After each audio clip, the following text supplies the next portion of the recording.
This podcast is brought to you by Ramm Horse Fencing and Stalls, the one-stop shop for your horse farm. Ramm is family-owned and operated and has been in business for over 30 years. We welcome you to call in and speak with an expert about your next project today at 866-653-8984. Again, that's 866-653-8984. Welcome to Late Night Riders. On this episode, we're going to talk about planning for your fence. I'm here with my mom, Kristen, my grandma, Debbie, and Rick. Rick is one of our sales managers, and he is the top salesperson of the month, and so that's why he is on this podcast. That's right. All right. So, fence planning, it's a big thing to start thinking about your fencing. When you have your horses, you begin to think about, like, where will I put this fencing, right? Mm-hmm. And need to think about where it goes because you don't want to put it in a low area, or a wet area. It needs to be, as high or as dry as it can possibly be. So can I just say one thing? Yeah. One thing that Gretchen mentioned is that you are a top sales manager. You handle Florida and New York. Yes. You get to know your territory. So each person in here starts to become an expert of their territories and understands the ground. So your ground is completely different than in Florida than it would be in your northern soil state. content, Right. totally A different. lot of sand, some clay. Yep. Compared to like New England where there's a lot of ledge. That's right. And it helps for people when they're calling in that you understand those things and that you can help them through some of the things that they'll go through, especially through the rocky areas, Kentucky and things like that, Tennessee. Or hills. When we talk about Hills and valleys. like in the southern states, they're not just hills like for us. They're like really like small mountains to us. Makes a difference. So let's talk about from the very beginning to the end, you brought your horses home. So what is the first thing that a customer needs to do? So like I said, start with figuring out where you want to put your fencing, assuming that you already have your barn or, you're going to put sheds in that area or whatever. And then the first thing I think is to go out there and mark it out. Because if you can't see it, you might think in your mind's eye it looks one way to you, and it could be a large area. But maybe you mark it out and you think, oh, that's not as big as what I thought it was.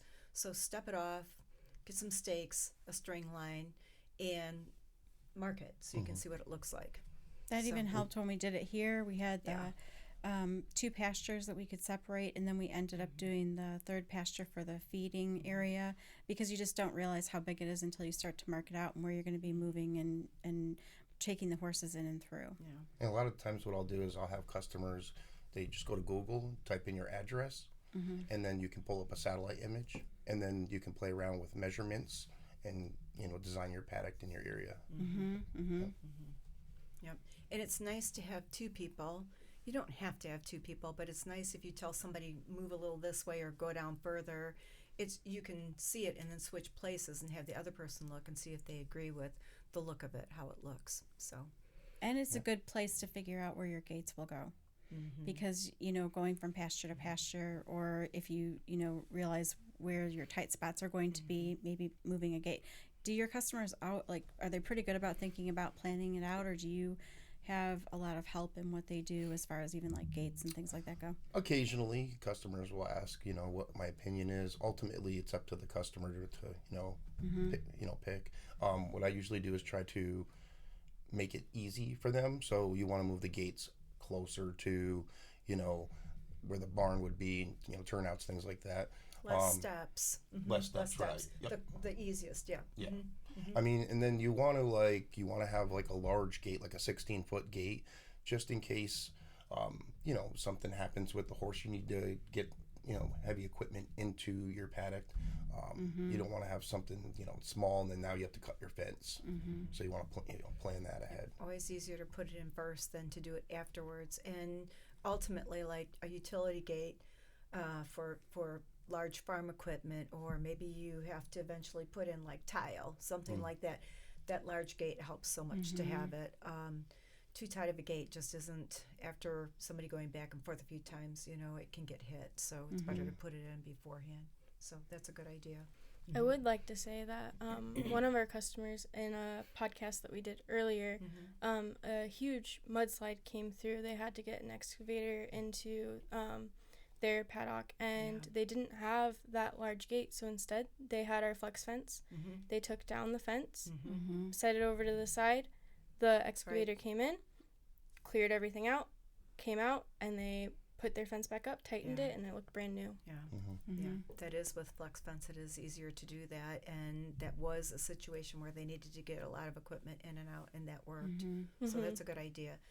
I also think you need to think about with gates, like what are considered like what we call high traffic areas, and to us that's like, where do your horses congregate to come into the barn? Where do they stand? Do they pace a line to come when it's time to come inside?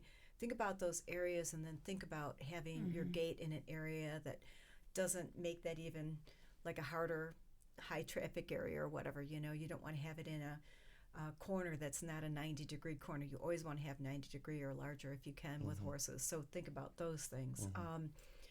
Sometimes your gate for walking in and out of might be the one directly across from your barn, but then maybe the gate that you use for your horses is on the other side, so that they just know they kind of congregate in a bigger area. It just depends on what your layout is like. And I know you've seen a lot of layouts too. Oh yeah, lots of layouts.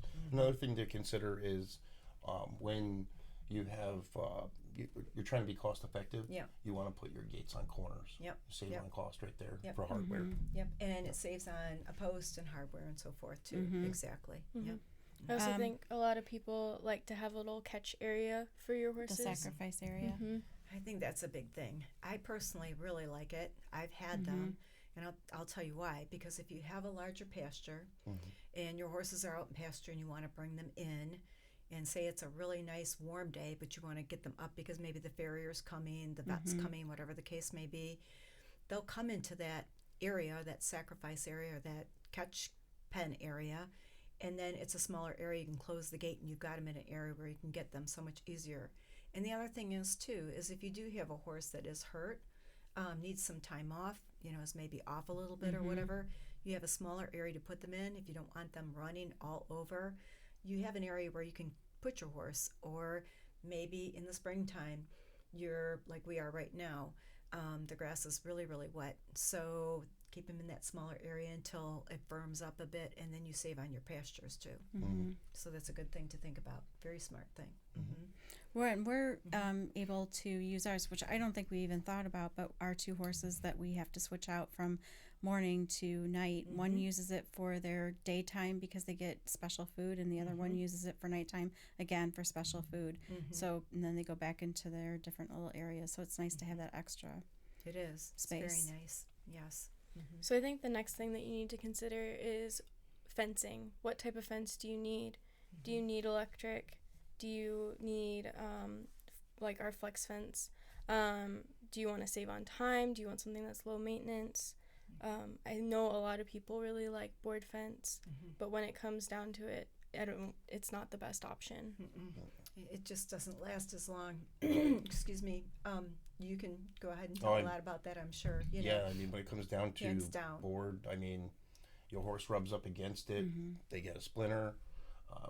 You're looking at vet bills, they chew on nails, it. because every board has to be every 8 feet. You know, you have to have your fence and your rail set up for a 16-foot rail, and every 8-foot nails from summer to winter, or even summer to in the heat, summer to winter, and even in the warmer months like Florida, it does make those nails pop out after a time, you know. So thinking about things like that is important.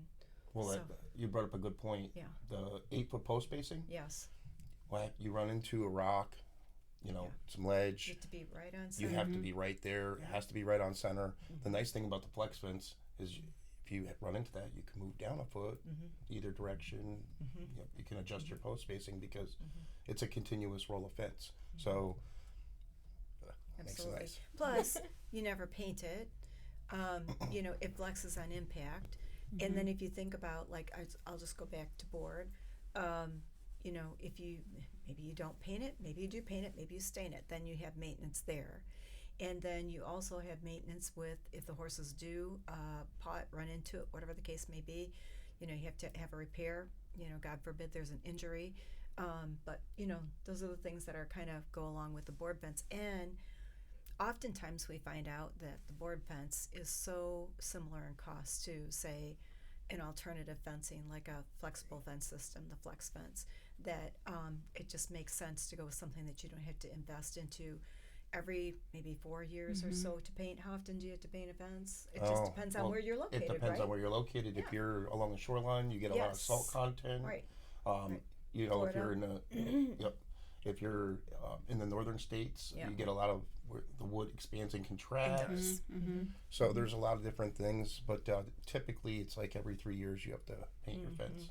So that's a lot of work and a lot more money again. So, and I think what everyone wants is more time with their horses, more time out at their barn, more time to do the things that they love. And I think more time to ride. Right. When you invest Yeah. in quality product that's going to last, our Flex Fence has a 30-year limited lifetime warranty. It lasts, you know. Right. You don't have to be putting out fence every 5 years. Well, it's 30-year on the 4 1/4. Right. Lifetime on the 5 1/4. Nobody else has that, you know. So when we moved out to the country, and you know, we had board fence actually from where we moved from, because you did have horses in a more suburban type area. We moved out to the country. You bought 20 acres. It was like a dream. You know, we had a 12-stall barn, incredible. And it was split rail. All of it was split rail.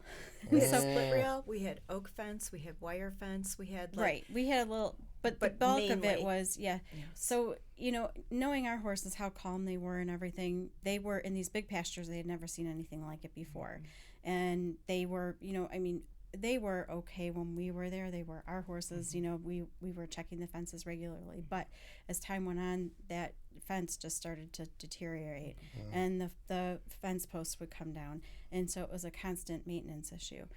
We didn't board at that time either. I mean, I cannot imagine what would have happened if we would have had boarders at that time, because we had some, you know, horses that were not as calm as ours. They were, you know, in show jumping. They were dressage horses. Yes, we had all different disciplines and different, you know, temperaments too. And so when you guys were searching for something that was like this, I mean, that's where this all stems from, is that you know, all that maintenance that you were doing. It was, and we knew when we moved down to the farm, it was like for us the perfect farm, the perfect amount of acreage, so much potential with the barn, but we knew we'd have to redo the fields and redo the fencing. And so that was something that, you know, was a big thing that we had to plan out. And we did see it just with our own horses, who were pretty easy on the fence, to see what they did with the board. And yes, it was not too good. It was an older board fence. I will say that it wasn't like new, but it wasn't super, super old either. But what a difference it made when we decided to go with the right fencing and were able to put in, then find the flex fencing and put it in. Such a big difference. And then people later on, after we stopped boarding, literally, like, even a year later after, would come and knock on the door and say, could you please board? I'll take care of my own horse. Well, at that time, then we were busy with this company. We couldn't do it. And so we had to say no. But they said, there's no place that has fencing like this. We love it. Right. You know, we know our horses were safer. It was safer for them. So. So let's talk about the different type of fencing that we have, and how it kind of suits to different situations. Can I just say one thing first, too? I think it's really important for people to realize that their farm is unique to them and their horses. Not that you're so different from every other farm, but what you need to find out is what works for you and your horses. And if somebody else doesn't have the same exact thing that you think that you need, it's okay. You've got to find what works for you, and that's why we carry a number of different fences for people in different budgets and in different sizes, widths, and then also electric fence. So go ahead and go from there. Yep. So let's talk about our from our widest rail down to the smallest. Let's start with our 5 1/4 flex. So the 5 1/4 is the closest thing that we have that mimics board. It's closest to that size. It has, you know, limited lifetime warranty, 12.5 gauge high tensile pre-straightened wires. It's nice. It's a nice product. You know, it comes in white, black, and brown. The next size down, if you're trying to be cost effective, you're looking at 4 1/4. So the 4 1/4 flex fence, just a smaller, you know, an inch smaller. That has a 30-year limited manufacturer's warranty. And then you have what we call the performance flex fence, which is 3 3/4 inches in width. So much smaller. It's great for 4 rail. I depending on your unique situation with your horses, you would know your horses best on what kind of spacing. I mean, I have customers who put their horses behind one line of shock line. Don't recommend it, but it works for them.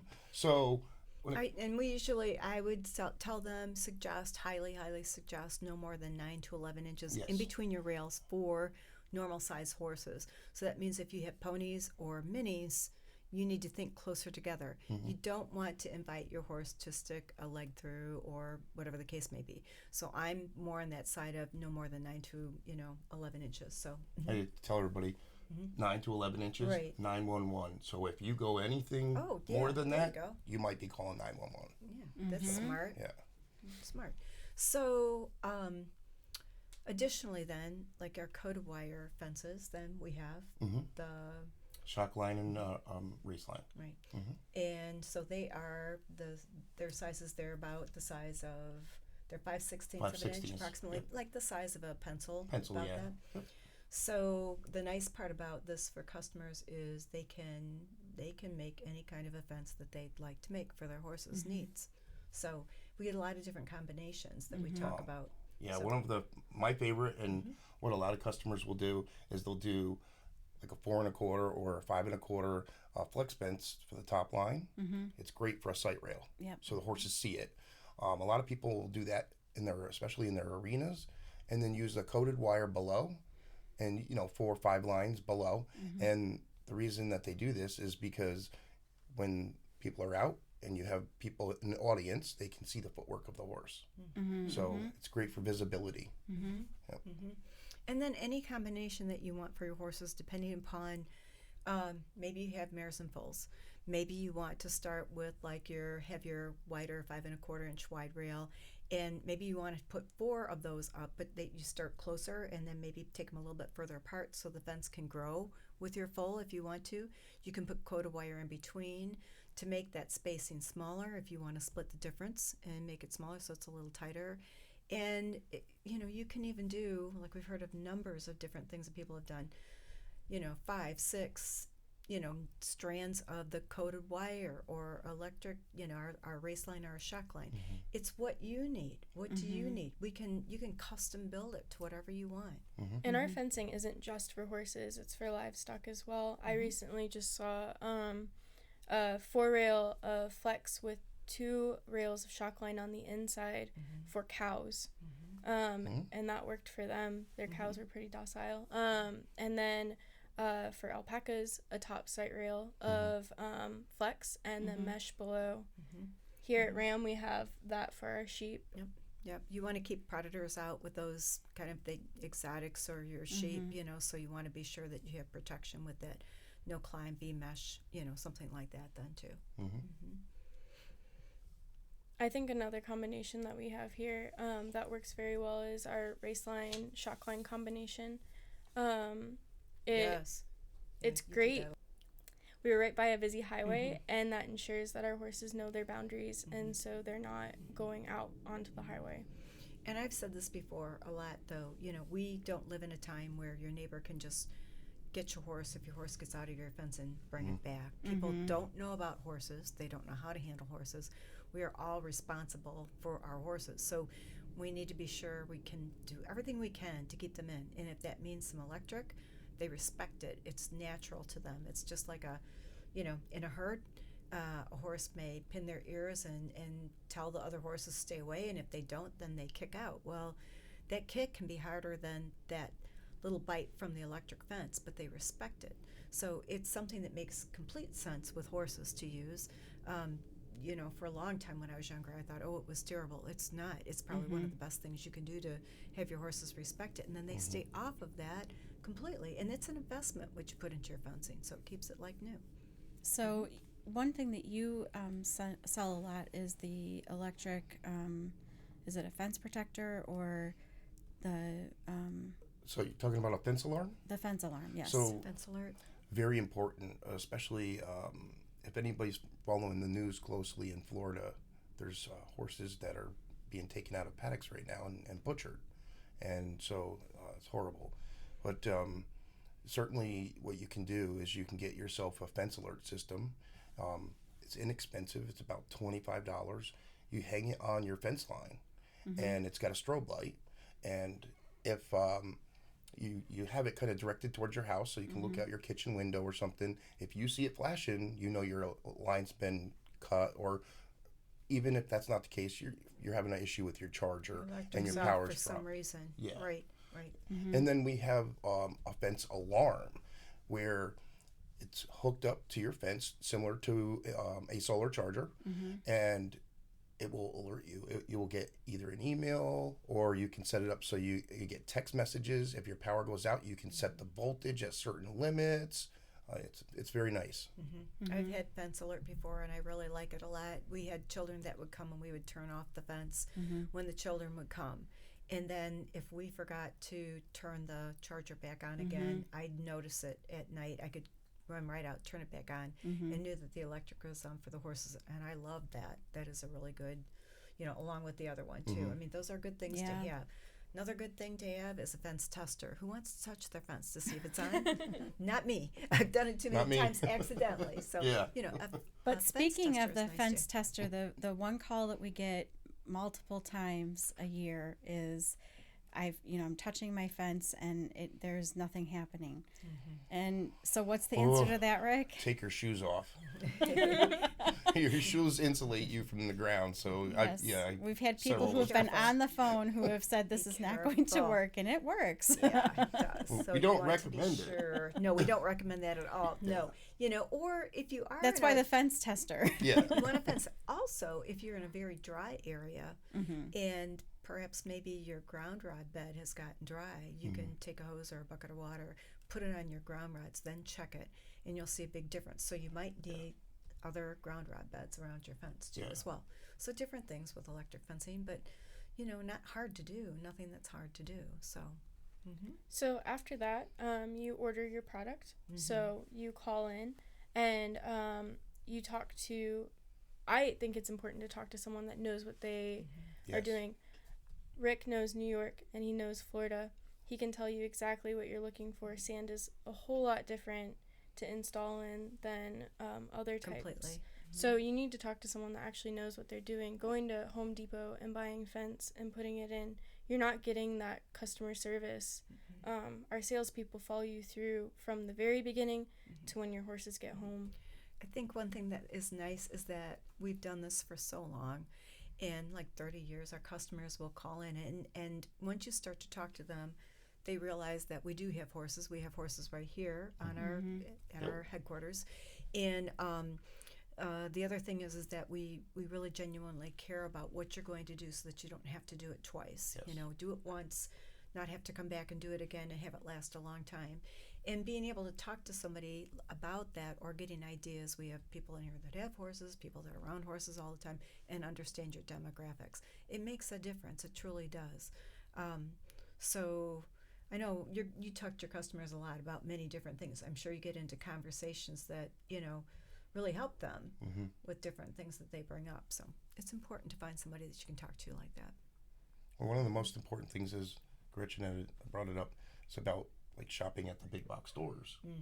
Like, if you find somebody to help you and they actually show you where the product is and they're aware of it, then, how much do they know about that product?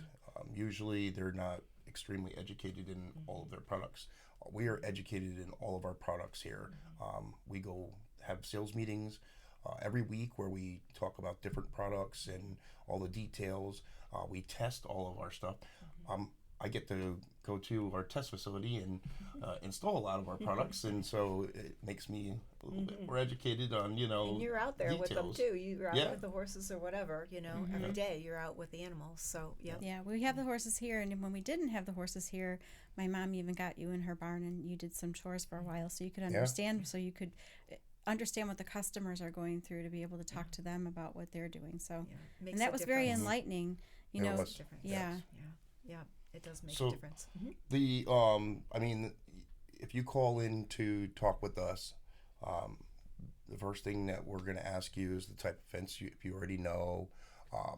Say you know the type of fence that you're interested in and all that.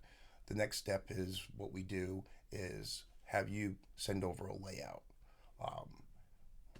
A lot of customers sometimes are, well, not too sure about, is my drawing going to be good enough? So that being said, I see everything from architectural drawings all the way down to, I had a customer literally take a picture and it was on a napkin in crayon. So it's okay. We'll take it out. All I really need to see is the corners, the gate locations, the linear footage, and then we get on the phone and talk about how many rails, your post spacing, and then we work up the estimate for you. So we like to talk to you about what kind of horses you have, like whether you have big horses or whether they're little horses, minis, whether they're ponies, whether they like to try to figure out how to get out, or whether they just like to lean on the fence or whatever. We want to know about your horses, and it's important because not only is it your horses, but what you do with your horses. Are they show horses? Are they inside most of the time? Are they outside most of the time? Those things are important so that we can really get to know you and then help you and give you good ideas. Do you have new horses coming eventually? Yes. Because we have our race line and our shock line on our property, and we didn't used to have to turn on the shock line for the bigger guys, and then we introduced a new horse, and we have to now. We do. Yep. So you get the layout, and then you go from there to... When I get the layout, I'm either talking to the customer or I will reach back out to the customer, ask the questions like, the post spacing, things like that. And then we just do all the math and figure it all out. Once you receive the estimate, you'll review it. And if you decide to go forward, post spacing and posted things, sometimes you have to talk about as well too with that estimate. We'll talk about post spacing. If you're more about aesthetics, typically 8-foot post spacing is very good. We recommend on small areas 8-foot post spacing. Definitely. Medium size 10-foot, Small and then areas. up to Larger. That's 12-foot and larger right. areas. Up to 12 foot with horses, no further, because No further. what happens is you compromise the fence, pushing it apart. So right. So with that estimate, then after that, then they go from that to the ordering stage, basically. Yes. Okay. Yep, go into ordering, and then once you place the order, so typically we have everything always in stock. On occasion, we get very busy, especially during our sales. It gets really busy and we may run out of stock, but most of the time, all of our stock is in. That being said, depending on where you are in the country, it typically takes anywhere from 2 to 4 days to ship or for it to arrive to you in transit. Yeah. Our warehouse, if you place the order by usually like 2:30 Eastern Standard Time, we get it out the same day. Right. So the thing you need to do too is think, if you have horses that are coming in like right away, talk to the person that is supplying you with your fencing and find out how long it will take to get the fence. Because by the time that maybe you plan and send your layout in and you're thinking you're going to get it right away, it may take some time depending upon where you're located, or depending upon product that's availability of products. So it's a good question to ask maybe right up front in the beginning as well then. So And this is jumping ahead a little bit, but make sure that you contact an installer if you're not going to be installing it yourself. They can be Yes. booked out for they a can while. be booked out for a long Yes. time, like Yes. months. And good ones, I will say, probably are. I hate to put it that way, but pre-plan. And it's worth the wait if you do have an installer, if they're good, because they make it look so simple. But I'll tell you what, if you go to do it yourself, they know the process is just like anything else. You see somebody perform something that they do every day, they do it very well. But if you're not going to install your fence yourself, then contact that installer or find out who is good, get references from them, and then think about how long it will take before they can come in and do it. Or you might install it yourself. If you want to do it yourself, you can too. So the product arrives at your farm, and then we get into the installation Let's stage. talk about this too. The product arrives at your farm. Depending upon what kind of a product you purchase, and from us, it comes on a pallet, comes on a truck, which is a 18-wheeler that you see going down the highway. And that means, though, that you have to be there to offload it. So what are a couple good things they can do when the truck comes? They have to be able to get down the driveway and turn around, get back out. What makes it easy for them to maybe unload that or get that off of the back of the truck then, Rick? What do they do? We recommend that you have either a tractor with forks or a forklift. Now, that's not always the case for everybody.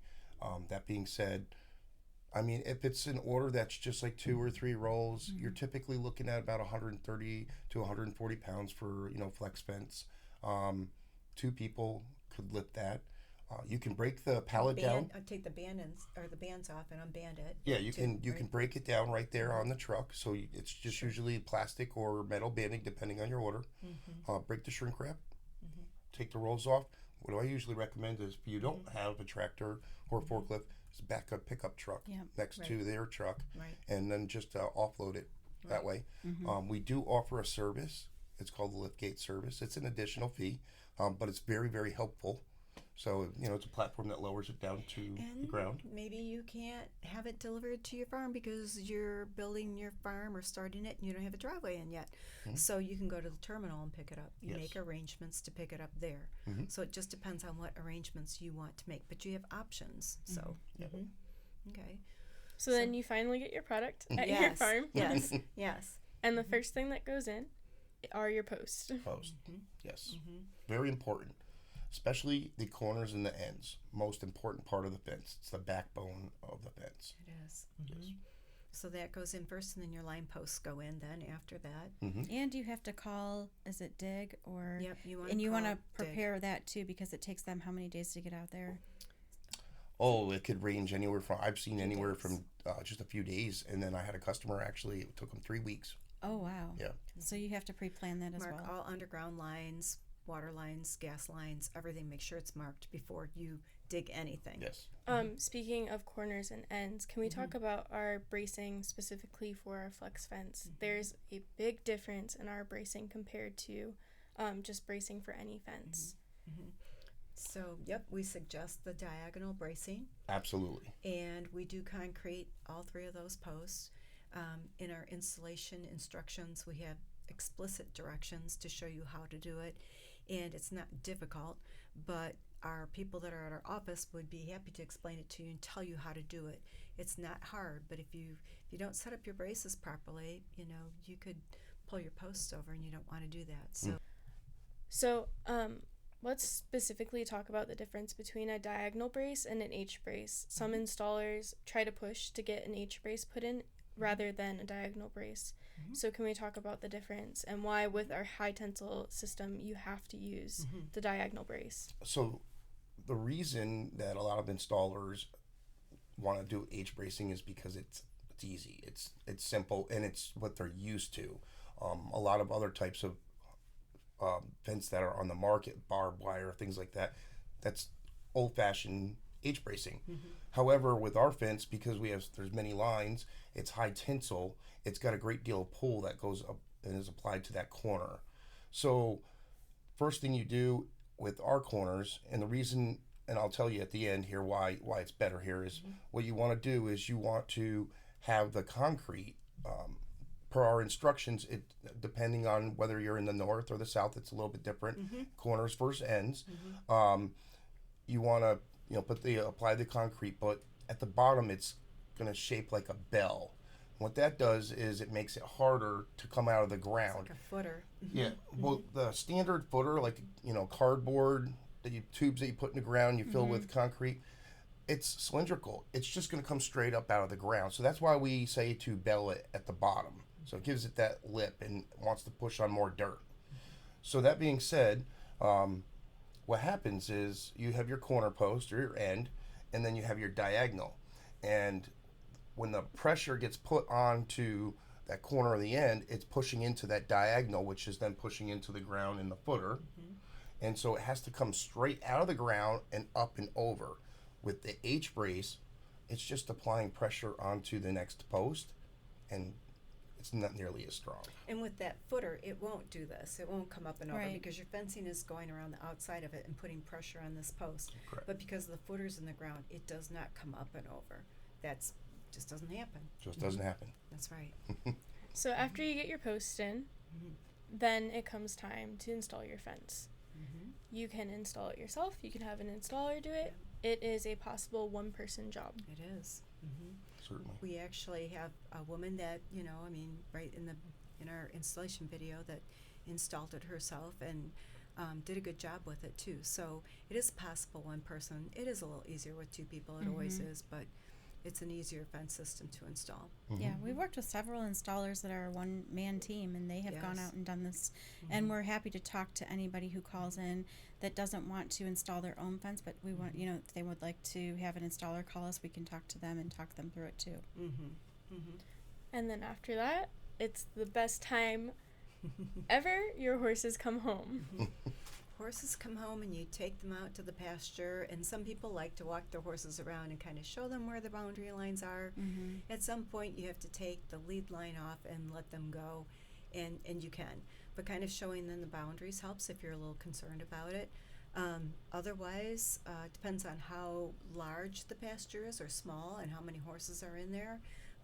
May depend on how you want to show your horses their boundary lines, or they'll find them themselves. Night Riders podcast show every Friday night. Each episode will be uploaded exclusively on YouTube, where you can subscribe to our channel to stay up to date with all of our latest shows. Do you have a topic you'd like us to discuss? We want to hear from you. You may email us at podcast@rammfence.com, or feel free to leave a comment below. Thank you again for listening. Thank you. Thanks, Thank you. Rick. Thank-